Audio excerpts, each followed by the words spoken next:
July August অভ্যুত্থান, আমরা অনেক কিছু শুনেছি, অনেক কিছুই দেখেছি। একটু প্রথমে জানতে চাচ্ছি, সেই সময় মাঠে আপনার পেছনে বা আপনার ব্যক্তিগত প্রেরণা কি ছিল? দেশপ্রেম। প্রথম কথাই তো দেশপ্রেম। এত সুন্দর একটা দেশ এইভাবে ধ্বংস হয়ে যাচ্ছে চোখের সামনে। ছোট ছোট বাচ্চারা রাজপথে, আমার নিজের ছেলেমেয়েরা রাজপথে। এই দৃশ্য তো অকল্পনীয়। এই প্রেরণা তো এমনি এমনিতে আসেনি। যখন বলা হলো লেগেছে রে লেগেছে, রক্ত আগুন লেগেছে, এই রক্ত আগুন লাগা একটা মানুষ ঘরে বসে থাকতে পারে না।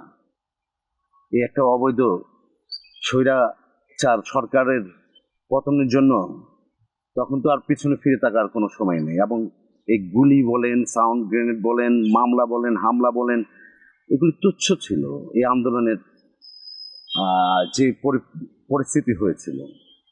আমরা ভয় পাইনি। আমরা আমাদের চ্যালেঞ্জে নিয়েছি যে সরকারের পতন না হওয়া পর্যন্ত আমরা ঘরে ফিরবো না। আমাদের নেতা ডক্টর কর্নেল অলি আহমেদ বীর বিক্রম, উনি বারবার ওনাকে আহ্বান করেছেন যে আপনি এই পার্লামেন্ট ভাঙেন, আপনি সবাইকে ডাকেন, ডেকে একটা নিরপেক্ষ নির্বাচন দেন এবং দেশ এগিয়ে যাক। কিন্তু কোনো লোকের কথা শোনে নেই। গুণী লোকের কদর যে দেশে না করে ওই দেশ ধ্বংস হবে। আপনি দেখেন গত 16 বছর এই সরকার যেভাবে দেশ শাসন করেছে, কোনো গুণী লোকের জন্ম হয়নি।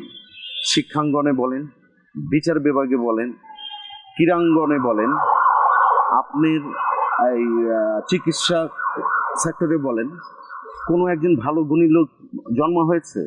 একটা খেলোয়াড় হয়নি। আপনি এই শিল্প সংস্কৃতিতে একই অবস্থা।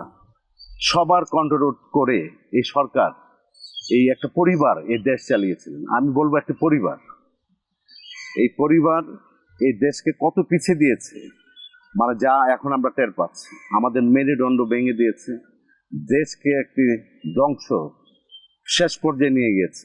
এখান থেকে আমাদের উত্তরণের এখন যে প্রচেষ্টা, যে সংগ্রাম চলছে, ইনশাল্লাহ আমরা কামিয়াব হব আমি আশা করছি।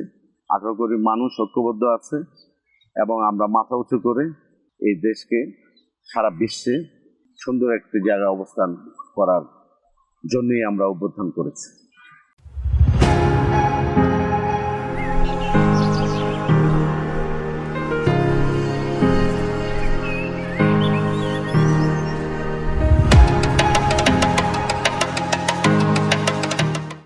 এই যে একটি অভ্যুত্থান গেল, সাধারণ মানুষ থেকে শুরু করে, আসলে অভ্যুত্থানটি শুরু হয়েছে কিন্তু ছাত্রদের মাধ্যমে। তারপরে কিন্তু একে একে প্রত্যেকটা দলীয় নেতা কর্মীরা অংশ নিয়েছে, সাধারণ মানুষ, বিভিন্ন পেশার মানুষ। ছোট করে যদি না দেখি আমরা, যে রিক্সা থেকে শুরু করে একবার নিম্ন শ্রেণীর মানুষরা কিন্তু অংশ নিয়েছিল। আসলে একজন দলের নেতা কর্মী হিসেবে তখন আপনার মূল দায়িত্বটি কি ছিল? আমি আমার দায়িত্ব থেকে বলছি, যখন আন্দোলন আবু সাইদের মৃত্যুর পরে আমরা যখন রাজপথে বেরিয়ে গেলাম, তখন আমার নেতৃত্বে রামপুরা থেকে রামপুরা ব্রিজ পর্যন্ত যে রাজপথ দখল করা, তারপর বাচ্চাদেরকে উৎসাহ দেওয়া, বাচ্চাদেরকে পানি দেওয়া, খাওয়ানো থেকে শুরু করে আমরা মসজিদের রান্নাঘর, আমাদের যে মসজিদ মিরবাগ মসজিদ, রান্নাঘর থেকে রান্না করে রাতের খাবারও দিয়েছি যারা যারা রাজপথে ছিল। তারপর সুনির্দিষ্টভাবে সুন্দর স্লোগানের মাধ্যমে এই সরকারের পতনের জন্য আমরা ঐক্যবদ্ধভাবে রাজপথে ছিলাম। এবং আপনি যে কথা বলেছেন, এখানে শুধু ছাত্ররা না, সিএনজিওয়ালা থেকে শুরু করে রিক্সাওয়ালা, ছাত্র অছাত্র, যে যে পেশায় ছিলেন সবাই কাঁধে কাঁধ মিলিয়ে আমরা রাজপথ দখল করেছিলাম। আমরা এই সরকারের অবৈধ কারফিউ যেদিন দিল, ওদিনও আমরা কারফিউ ভেঙে মিছিল করেছি। তারপর পুলিশ ভাইদেরকে বুঝিয়েছি যে আপনারা আমাদের এই নিরীহ ছাত্রদের এবং আমাদের উপর গুলি করবেন না, অনেক ছাত্র নিহত হচ্ছে, আর গুলি করতে দেওয়া হবে না। এই আন্দোলন কন্টিনিউ ছিল, ওই রাজপথ আমাদের দখলই ছিল একেবারে 5ই আগস্ট পর্যন্ত।